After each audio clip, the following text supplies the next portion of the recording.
ஞாயிற்றுக்கிழமை எக்ஸாம்க்காக ஒரு ஸ்கூலுக்கு போயிருந்தேன். அங்கே போய் பார்த்தாக்கா டேபிள் ரோஸ் செடி வந்து புல்லு மாதிரி இந்த ஸ்கூலில் முளைச்சிருந்தது. அதுவும் வந்து அவுட் சைடு தான் நான் எடுத்துகிட்டு வந்தேன்.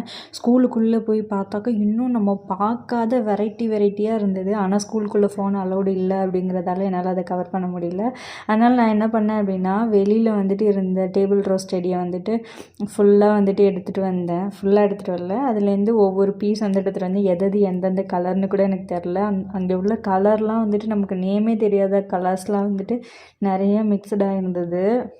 உள்ளே இருந்தது ஃபுல்லுமே வந்துட்டு ஃபுல்லாக மெயின்டைன் பண்ணி வச்சுருந்தாங்க. ஏன்னா அதில் ஃபுல்லாக வந்து பூ இருந்தது. ஆனால் வெளியில் இருந்தது வந்துட்டு புல் அதோடு சேர்ந்து இருந்தது. நான் ஃபஸ்ட்டு பார்க்கும்போது அது புல்லுன்னு தான் நினச்சேன். அதுக்கப்புறம் தான் பார்த்தா நிறைய டேபிள் ரோஸ் செடியாக இருந்தது.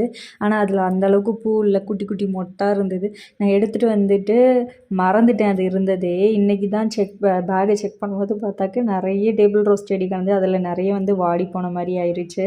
சரி, இதை வந்துட்டு நட்டு வச்சிட்டோம் அப்படின்னாக்கா அது எப்படியும் வந்துட்டு நல்லா ஃப்ரெஷ்ஷாயிரும் அப்படின்ட்டு இப்போதைக்கு மண் இல்லாதனால ஆல்ரெடி இருந்த தொட்டிலே வந்து நட்டு வச்சுட்டு அப்புறம் வந்து தண்ணி ஊற்றியாச்சு.